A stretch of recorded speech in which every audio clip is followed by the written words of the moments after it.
کہ آقائے نامدار مدینے کے تاجدار، ہم غریبوں کے غم گسار، یتیموں کے والی، غریبوں کے حامی، بے کسوں کا سہارا، تشنائے شفاعت، فخر موجودات، مطلوب خدا جناب محمد رسول اللہ صلی اللہ علیہ وسلم کا درجہ و مرتبہ ہے۔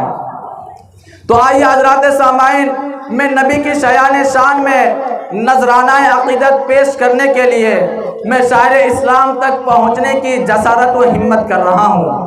حضرات سامعین، میں اس شاعر تک پہنچنے کی جسارت کر رہا ہوں کہ جس کے بارے میں صرف بہار ہی نہیں بلکہ پوری دنیا ان کو جانتی ہے، جن سے میری مراد حضرت مولانا عابد قاسمی نینوی ہے۔ تو آئیے کہ تشریف لا رہے ہیں شاعر اسلام، شاعر اسلام، سنائیں گے نعتیہ کلام اور سنیں گے آپ تمام۔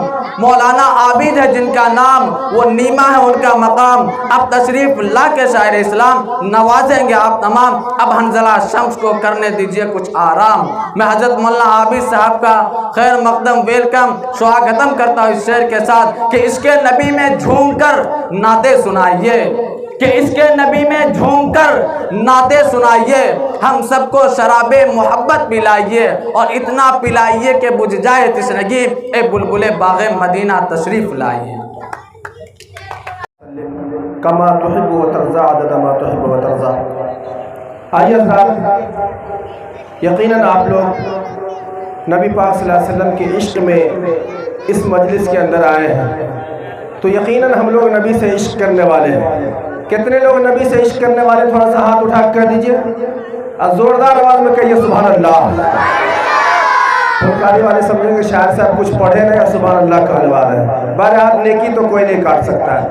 آئیے حضرات، پہلے ایک مطلع اور ایک شعر پڑھتا ہوں، پھر دیکھتا ہوں کہ پھلکاری والے کتنے سننا چاہتے ہیں۔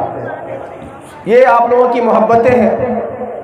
میری طبیعت خراب ہونے کے باوجود میں نبی کے نام پہ آیا اور مجھے یہ یقین ہے کہ نعت پڑھتے پڑھتے انشاءاللہ اللہ رب العزت شفا یاب کر دے گا۔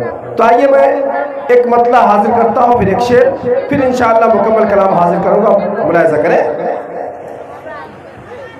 نبی کی شان میں ہم نعت گنگنانے آئے ہیں، کہہ دیے سبحان اللہ۔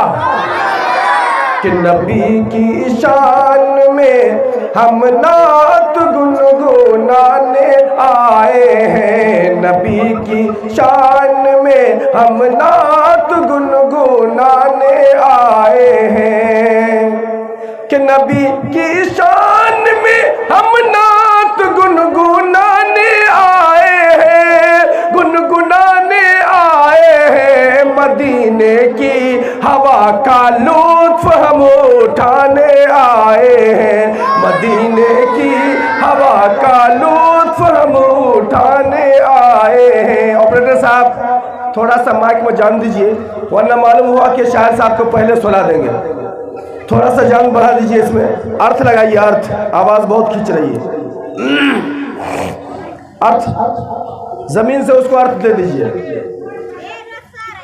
آئیے حضرات، یہاں سے ایک اور شعر ملاحظہ کریں کہ ضیاء و نور سے محفل کو تم سجاؤ دوستو، ضیاء و نور سے محفل کو تم سجاؤ دوستو، کہ ضیاء و نور سے محفل کو تم سجاؤ دوستو، ہاں سجاؤ دوستو، درود پاک سے ہر دل کو ہم سجانے آئے ہیں، درود پاک سے ہر دل کو ہم سجانے آئے ہیں، نبی کی شان میں ہم نعت گنگنانے آئے ہیں۔ دیکھیے حضرات، پھلکاری میں اتنا گھٹیا مائک